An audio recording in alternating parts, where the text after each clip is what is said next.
Alrighty then, let's get started. Good morning, everyone. Thank you for joining us today. I'll be facilitating this meeting. My name is Hannah Cross, and I'm a member of the Public Information Office with the Park Authority. A quick reminder that though this meeting is open to the public, we will not be taking public comment during the meeting. This is the third in a series of public meetings for the review of a potential resident curatorship at White Gardens. This process began in early March when the resident curator program evaluation team first convened to review the application. A public meeting was then hosted on March 29th, during which the applicant presented the proposed use and rehabilitation of the property. The evaluation team had the opportunity to ask questions and the public was able to provide comment. Recordings of these meetings can be viewed on our YouTube channel or on the White Gardens webpage. The evaluation team has convened today to review the components of the application as presented during the March 29th public meeting and to prepare to score the application using program criteria during the virtual evaluation team meeting scheduled for April 20th. The April 20th meeting will also be open to the public, but no public comment will be taken during the meeting. Public comment can be made in writing to parkmail@fairfaxcounty.gov through April 13th, 2022. Now I'd like to introduce the evaluation team members and meeting participants. With our Park Authority Resource Management Division, we have Stephanie Langton, Resident Curator Program Manager, Dave Bukta, Heritage Conservation Branch Manager, Mary Oline, Operations Branch Manager. And then with our Planning and Development Division, we have Michelle Meadows, Senior Right-of-Way Agent. And with the Fairfax County History Commission, we have Robert Beach of Robert E. Beach Architects. Now I will turn the meeting over to Stephanie Langton. Hi, everyone. Thank you all for meeting today. I'm excited to see this process moving forward and to be able to discuss the rich content of this applicant's proposal for the curatorship of the house and then for all of the above and beyond proposals for improvements to the structures and grounds. I will say this is certainly the application with the most components that we've ever received and evaluated through the program, and with the questions that have been brought up during the public meeting on the various details of the proposal, and with the need to really focus the evaluation team's scope on resident curator program parameters.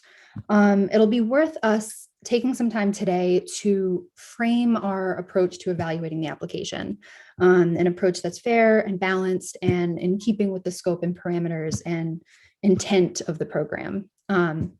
So let's begin with a brief overview of the public hearing last week. We heard from the applicant who provided a breakdown of proposed improvements to the house, barn, greenhouse, potential parking, new construction, potential tree removal, possible pathway improvements. And with regards to the public access, public benefit component of the program, which requires curators to provide reasonable public access consistent with the historic nature and use of the property. She proposed multimedia options, programming options, and very impressively outlined how these would be carried out within the first 5 years of the lease. So there's a lot to unpack here. And like Hannah said, I do want to note the recording is available on the RCP webpage, and meeting minutes will be typed up and available as well. But at this stage, are there any questions or anything the group would like to discuss about the meeting before we discuss our evaluation approach? Or perhaps the forthcoming discussion would answer some questions. Should I continue? Alrighty, so in terms of the approach, I think we can all agree that not all of these components can or should be evaluated apples to apples through the program's criteria.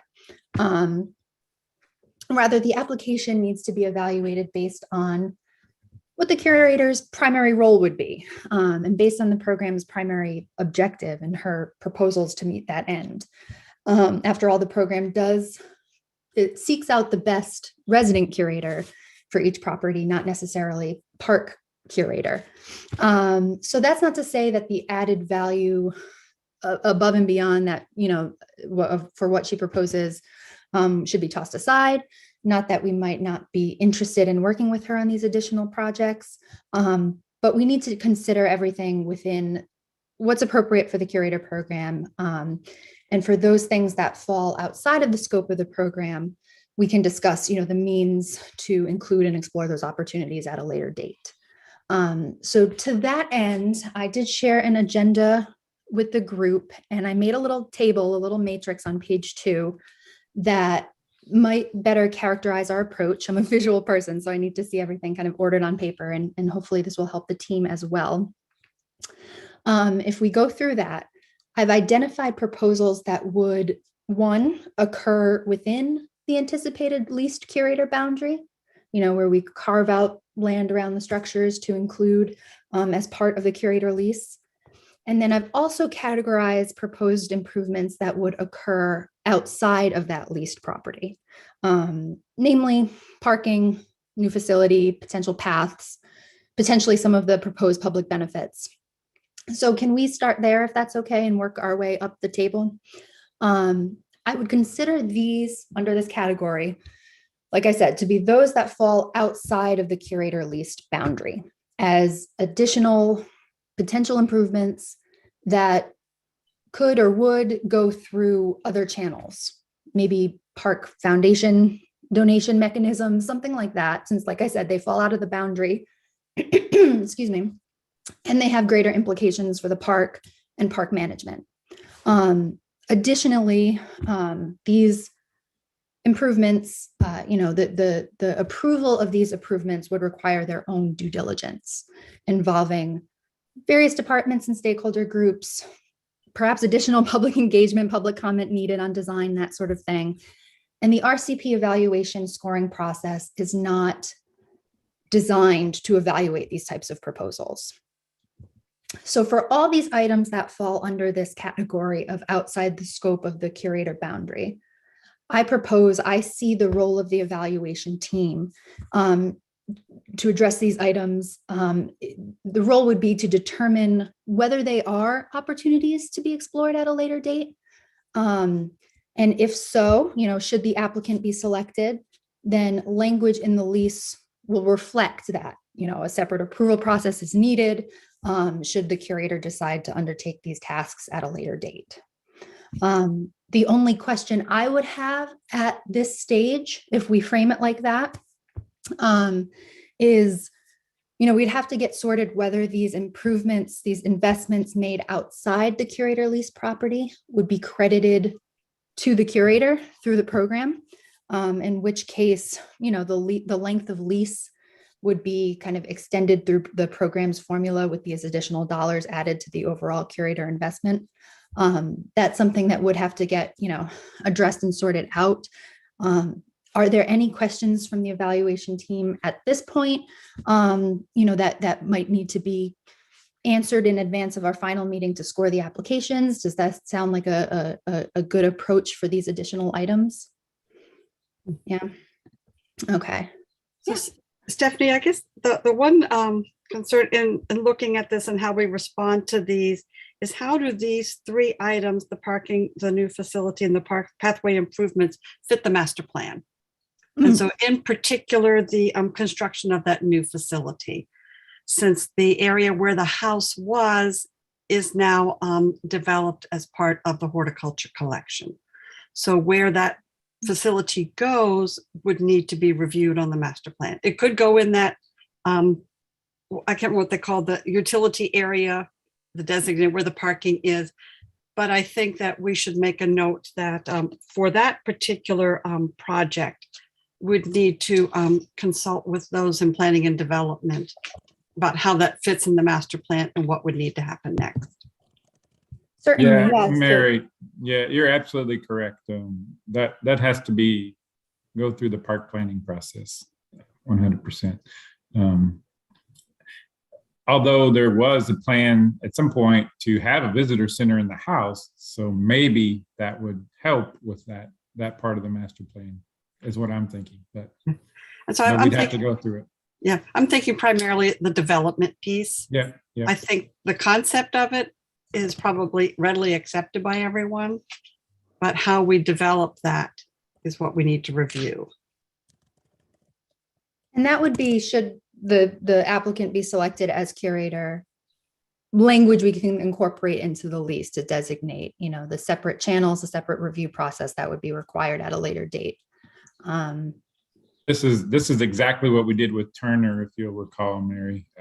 Turner was approved based on being a residence, but the rest of it was part of the lease was, if your SE is approved, then these conditions will apply, and we'll work up a new lease addendum. So same thing.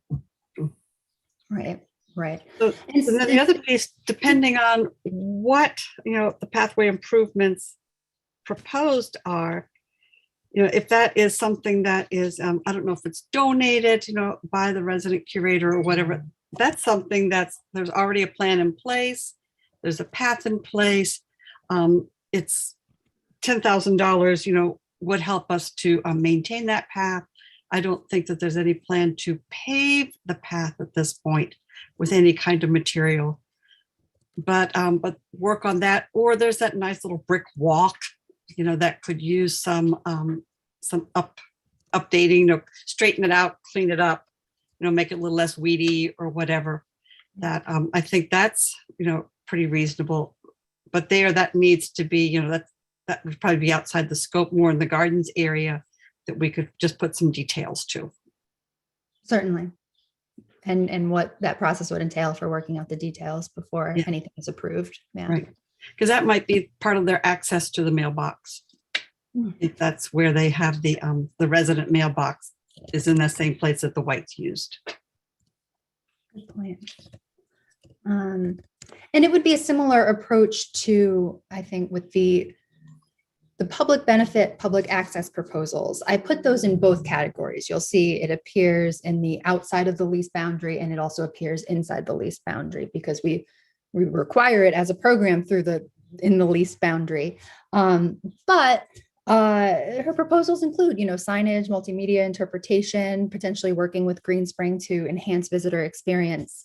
And so since that would fall out potentially outside of the boundary of the leased RCP area, I propose, evaluation team members, should they feel these opportunities could be explored at a later date, and should the applicant be selected for curatorship, we would include language in the lease that, at a later date, should these opportunities arise, should Greenspring staff need support or this kind of thing, then the curator can explore these opportunities on how to contribute to the interpretation and tours and signage, which is not unlike how we've handled our curator at Elmore Farmhouse with Service Source and their proposed kind of volunteering at Frying Pan Farm Park. It falls outside of the curator boundary, but the lease states, they may explore those opportunities as they arise, something like that. And so the final section under this non-RCP leased property category is natural resource management. Now, in our application package, when we were receiving inquiries about the property, there was certainly a lot of interest in, obviously, the natural resource management of the park. And so we included as an optional component in the application package that if applicants are interested in volunteering their time, labor, knowledge to the natural resource management work of the park, they can propose to do so, and their proposals would not impact the scoring of the application. So this is not something we would be scoring the applicant on. But we did work with Greensprings prior to the release of the application package. And we outlined particular tasks that could be undertaken by the curator if they're interested. These included invasive species management, pulling weeds and cleanup park-wide more as a personal endeavor that isn't part of like an organized schedule event. Another option included was leading volunteer work days in coordination with Greenspring staff. So like I said, this component won't be considered in our evaluation of the proposal here. However, we should note that the applicant did indicate interest in these activities. She also included interest in potential pond management tasks. And so like with the multimedia tours and interpretive signage, all that, if the evaluation team is interested in having these opportunities explored, could include language in the lease that would indicate that those options would be explored at a later date through a separate process.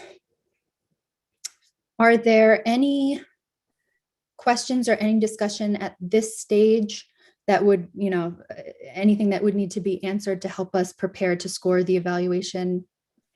Yeah, if I have, we- I have one question. Yeah, sure. When it comes to the assessment and removal of trees and the $10,000, I'm thinking that that should be pushed back up into the first category and added to the 358,000. But it needs to be limited to the area that is considered part of the their activity. So I don't want to put a number on it, like 10 feet or 5 feet of the house or whatever, but they do have some trees with limbs reaching over the house that need to be addressed. And I think ignoring that could really lead to a real problem if it's not handled up front. So I was thinking that should be pushed back up into the first category, but with a limitation. Gotcha. Yeah. Gotcha. I think, Bob, we've encountered the situation with some of our other sites with trees, and we kind of went back and forth about whether or not that would be credited towards the overall investment. But if it's a detriment to the property, we've determined that it will be something we will consider as part of their investment, and even potentially do it ourselves as part of the good faith. So, Okay. yeah. So, yes. Yeah. And so I'll sort of delineate. I'll take a step back real quickly. Just so if we go to the top of the table within the RCP, the crux of the what we'll be evaluating or looking at within the RCP leased property as written into the lease. The items put forth, the house, the barn, the greenhouse, and then of course the tree assessment and possible tree limb removal. Real quick, I'll say I've broken these down into subcategories, and I'll admit that it does get into the weeds a little bit. But I think it has real implications on how we evaluate and score the application in like a fair and transparent way and in keeping with the letter of the RCP.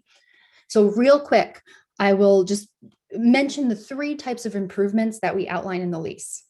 First and foremost, there's the curator program improvements. So these are the improvements that are required by the program with agreed upon cost estimates. We use our treatment plan done by the third party to identify the improvements and cost estimates. We did modify this one slightly based on work that was done on the house and to account for inflation. So there's a 2021 report as well. But those tasks and estimated costs are written into the lease, agreed upon upfront. Then we have what we call additional non-discretionary improvements. These are defined in the lease as improvements that are necessary, that affect the structure of the lease property, and that were unknown to the parties at the time of the execution of the lease. So they're not included in the curator program improvements, but they are capital in nature. And typically, depending on what the improvement is, since they are necessary, this investment can be credited towards the curator's lease length. We use the formula to extend the lease by the amount and the dollar amount invested.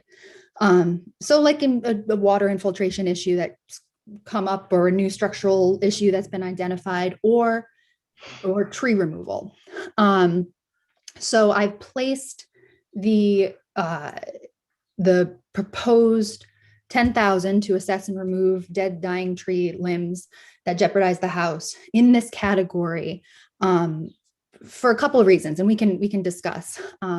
As David mentioned, Park Authority Forestry Department has a process by which they evaluate all of the trees on parkland to determine, if immediate removal is necessary, possible removal, no removal at all, and what is necessary, given the condition of the tree. And so depending on their criteria, as David mentioned, they may remove it, or they may say, well, we will not fund this removal since it doesn't meet our criteria for removal, but if you think it jeopardizes the house, you can take it down at your own expense. So I believe this proposal then at this stage should not be kind of evaluated or scored, because it requires assessment, right, at a later date. And there's nothing kind of identified at this moment as necessary. Forestry would have to do their due diligence first. And like I said, it could be credited or funded from elsewhere, to be determined. So my recommendation for that would be it would be considered if the curator needs to invest anything, if the funds need to come from that direction, it would be an additional non-discretionary expense that would be credited. We could put boilerplate language in the lease to indicate that it would be kind of negotiated at that time. Are there any questions there? Does that seem like a reasonable approach, since we can't put any? Stephanie, it may be that we go ahead and we get forestry to evaluate the trees around the house and just go ahead and get that assessment. There's no reason not to. In advance. Okay. I think it will become a problem, and we can get that assessment, have it available, and then we'll be ready to deal with whatever comes. And we can actually put that assessment in the lease. I think Michelle would probably want to do that. So, yeah. If that is the case, then absolutely, yeah, that would bump up, as Bob said, that could go into the, the curator program improvements that are agreed upon upfront. The final category, which I didn't identify kind of any tasks in, but it's good to note, we have the curator program improvements that are required, agreed to upon, upfront in the lease when it's executed. We have additional non-discretionary that may come up, unanticipated. And then finally, we have additional discretionary improvements. These are improvements, capital or otherwise, that the curator decides to undertake for its own convenience or desire, not considered part of, the curator program improvement requirements or additional non-discretionary. We track these expenses, but they're not, since they are discretionary, they're not credited towards the curator lease length, since they're not necessary tasks. So this kind of brings us finally to, and I toyed with seemingly the greenhouse might go in this category, but we'll talk about why I plopped it in the curator program improvements section. So these are, like I said, the upfront, typically with the set work plans that are already agreed upon, starting with the house. So the required improvements to the house are spelled out in the treatment plan and the application, and the applicant has provided all of the information requested to enable our evaluation and scoring of the rehabilitation plan, milestones, including the applicant's experience and qualifications. The barn, if you recall, would be something included in the RCP lease.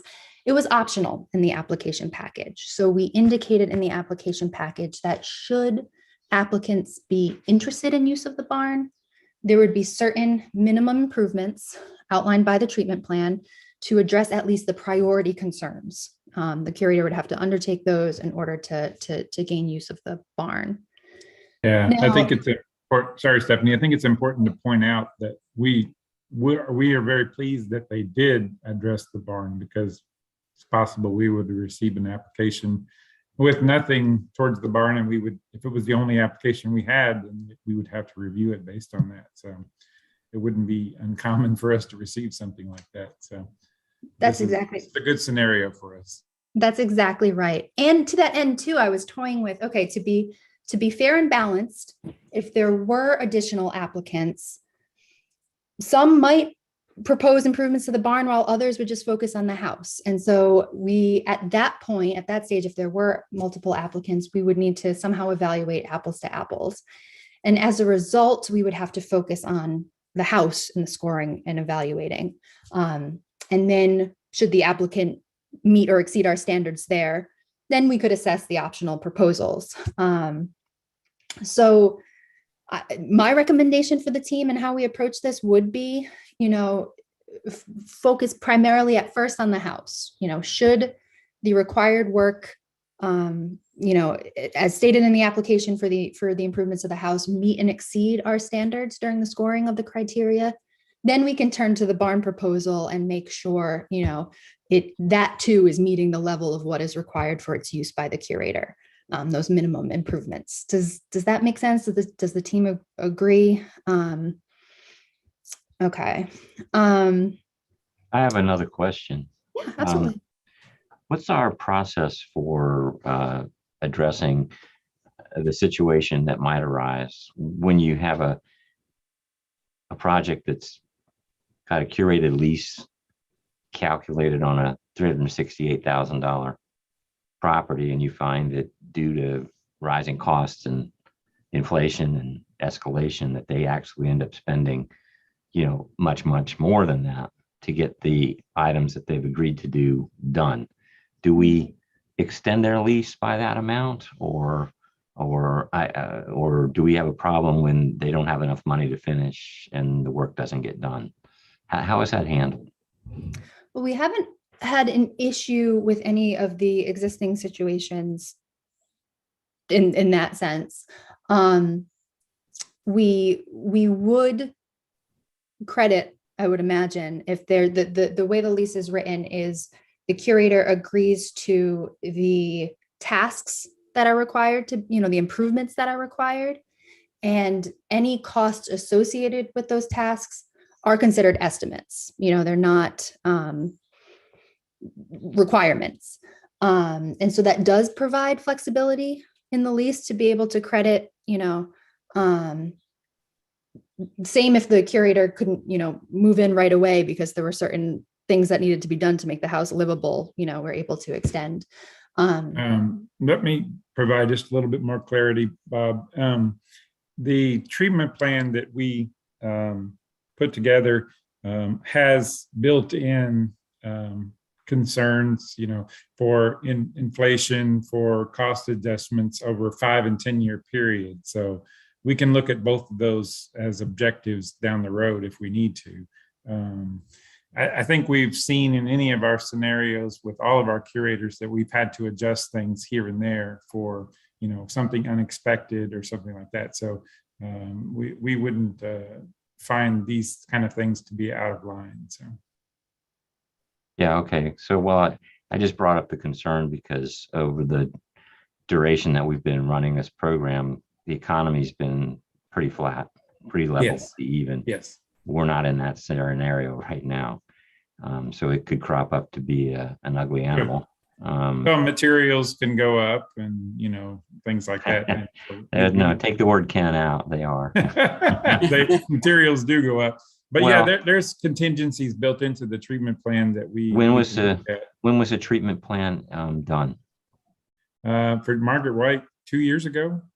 Yeah, so we're in a much different world than we were 2 years ago, and the Right. contingencies that they might have placed may be too low. We did That's why I'm put bringing in our modified treatment plan, which accounts for some of the work that's already done on the house. We also did use the consumer price index to account for inflation. Right. That was done in 2021. Yeah. But I think, Bob, in the end, we would be much better off to have, $400,000 put into this house. And if we, miss them for inflation or material cost or whatever, we're still coming out much more ahead than we would have been with a vacant property and no work done on the site. So. Yeah, no, I get that. But that's not the concern. It is that if they run out of money. Right. And that's the concern. that is built into the lease, however. So as long as they invest what they have promised to us, we would be okay with that as per the terms of the lease. But if they run out of money beforehand, then there are conditions in the lease for that. Are we up against 30 years, the max at $360,000 on this, or is there ability to we extend have to work out the terms of a lease. She cannot have a 30-year lease. It would have to be 29. Okay, well, okay, we'll use 29. But I'm just saying that if she's at a 20-year lease, you've got 9 years to extend. If she has to spend more money. That's where I'm coming from. Are we buffering up against our limit, or are we pretty far low from that? That's something we can address in the lease, but we still have negotiations to happen as part of that. So I don't think we can really address that just yet, Bob. Okay. I think what our task is to evaluate the application and to make sure that it's appropriate to move towards a lease situation. And I'm sure Michelle can attest to that. We've been through lease negotiations before that we find things we're not expecting and we have to alter here and there. So this may be part of that discussion. Okay. And certainly, in this scenario, the categorization of, the striking some of the dollar amounts from what we're evaluating and what we would be agreeing to, the parking, new construction, that sort of thing, will lower the anticipated overall investment, and through the curator's lease calculation formulas would kind of lower the number of years. We wouldn't be up against that 29-30, but we can discuss that as well. I think I would point out that in this stage, or at this stage, this particular application and the curator's proposal is more complete than any one we've ever had. Her proposal and her outlined plan, her work plan, is absolutely the most concrete we've ever received. So, yeah. Very thorough. The only other capital improvement we haven't addressed yet is the greenhouse. And to reference kind of what is required in the treatment plan, it only speaks to repairs and treatments to the existing brick foundation, to the masonry that is still there. It doesn't outright require the reconstruction of the greenhouse as it was, doesn't recommend against it. It kind of remains silent on that front. And to keep the overall investment requirements for curatorship kind of on the lower, we didn't really require any particular treatment of this exterior area as a requirement. And so as such, it sort of would seemingly fall under a proposal for a discretionary improvement, something that the curator desires to undertake, but not necessary. However, this proposal does enhance the value of the structure. It works on getting it back to its original state, and the proposal does provide a benefit. I would submit to the eval team that while it's not a required improvement, it is included in the curator program improvements that we count towards, the curator's overall investment towards the lease. And namely, here's why. I mean, outside of the value that it adds, an additional discretionary improvement is something that kind of occurs during the lease, something that wasn't anticipated or brought up by either party during the lease execution.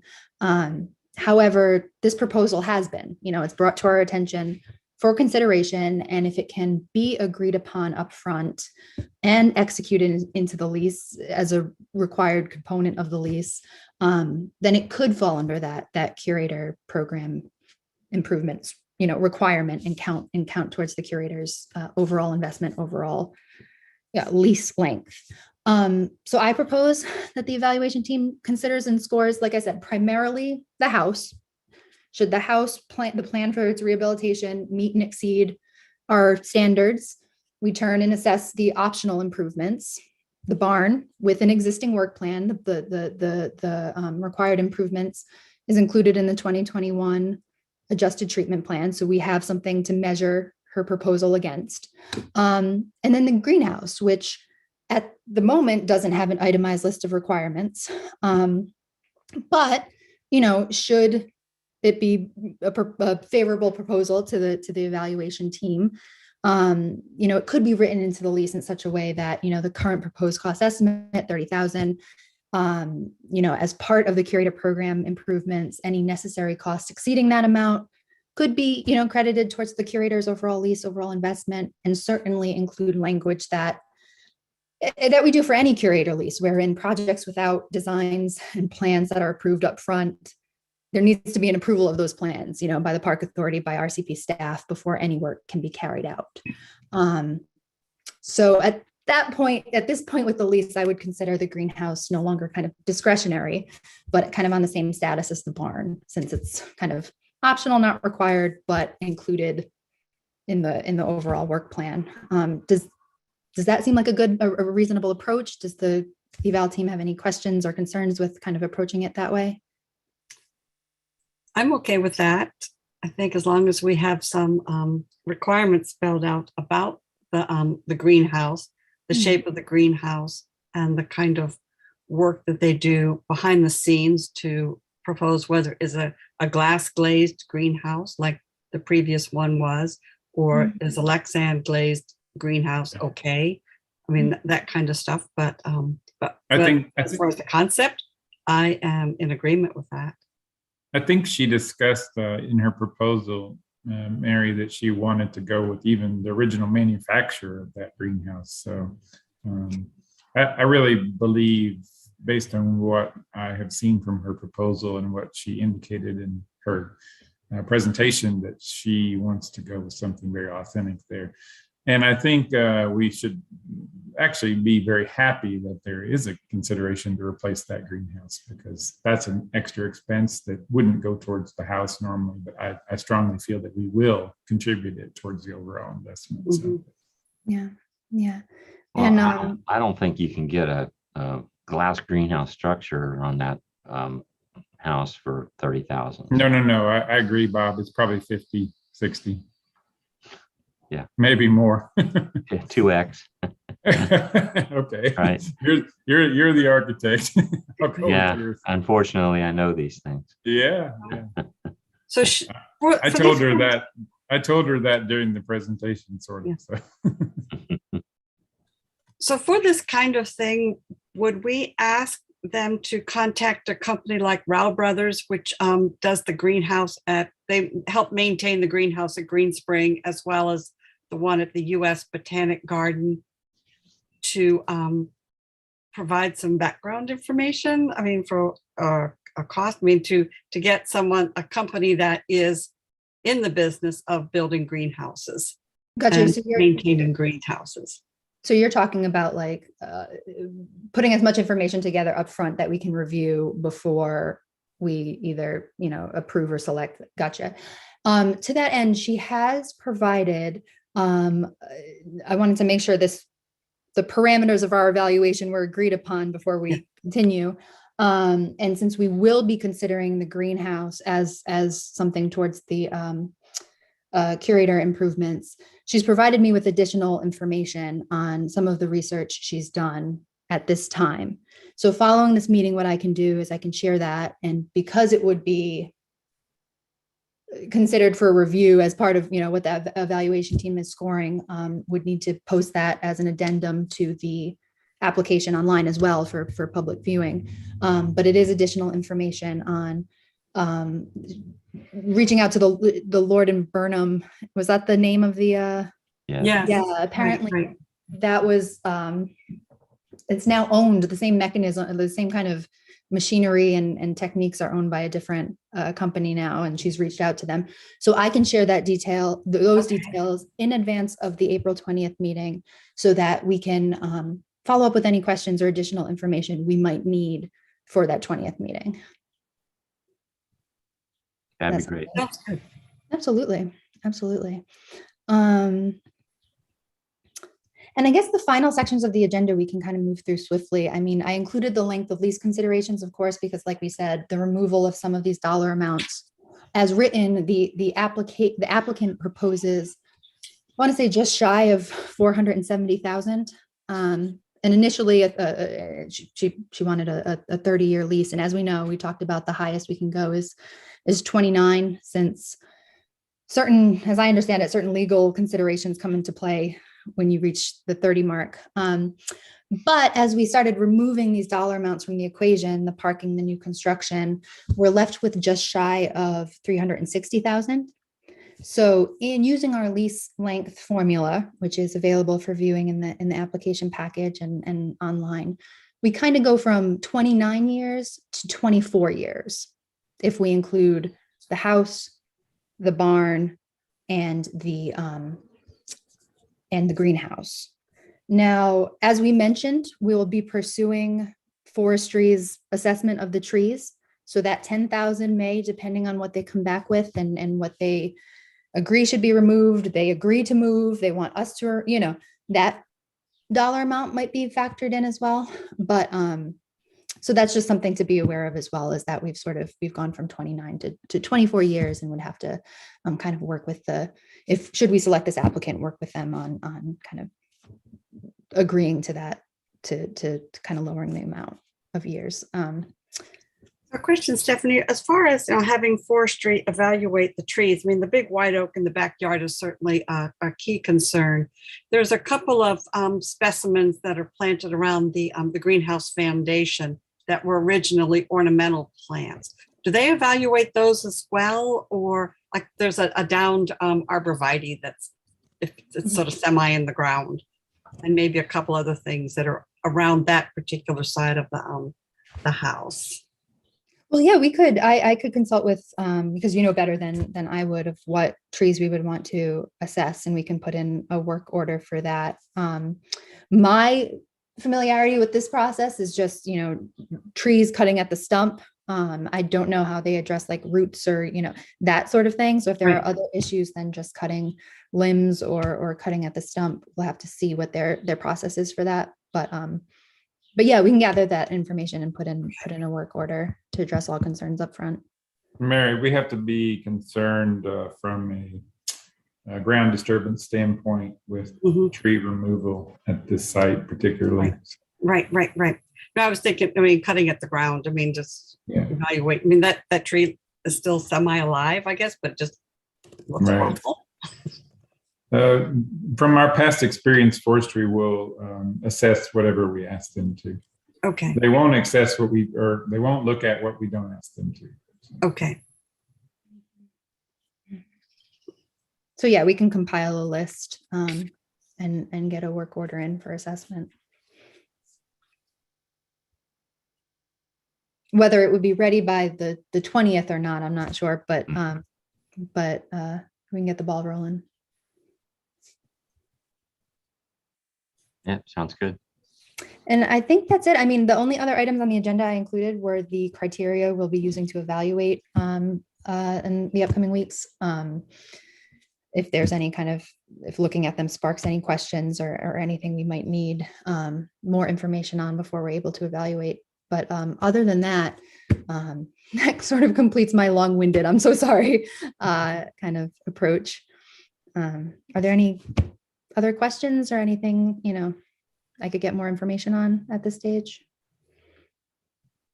In evaluating the proposal, when I read through that, you know, it mentioned something like in the kitchen replacing tiles, but I couldn't tell from the description, would they do a complete renovation of the kitchen? You know, all new cabinetry, all new appliances, or do they keep the cabinetry but put in modern appliances? I mean, because nobody could expect someone to have a 1950s refrigerator. So how is that approached? And same thing with the bathrooms. Yeah, that's a great question. I mean, typically, and as David says, this is more of a rehabilitation program than it is a strict preservation program, unless there are certain, you know, properties where the historical integrity, you know, it's worth keeping and maintaining. So I would imagine with this property that if they're interested, what would you say, David, in total renovation? I mean, especially the size of it. Let's take the kitchen, for example. As we know, it is what we call in situ, basically. There's nothing changed since the 30s in that kitchen except for newer appliances.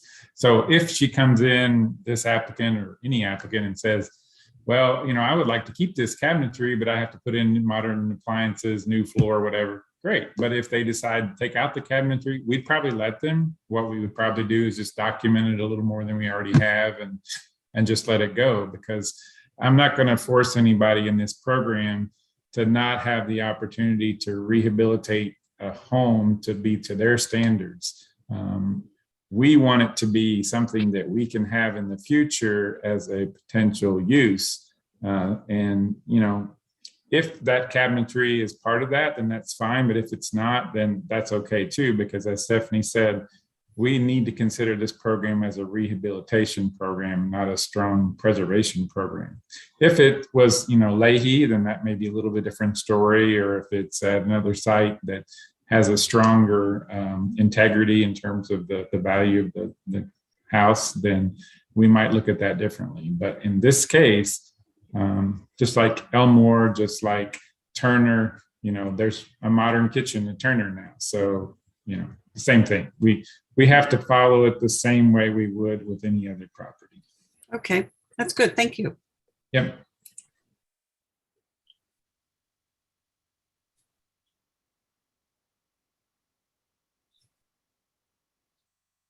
Any other questions?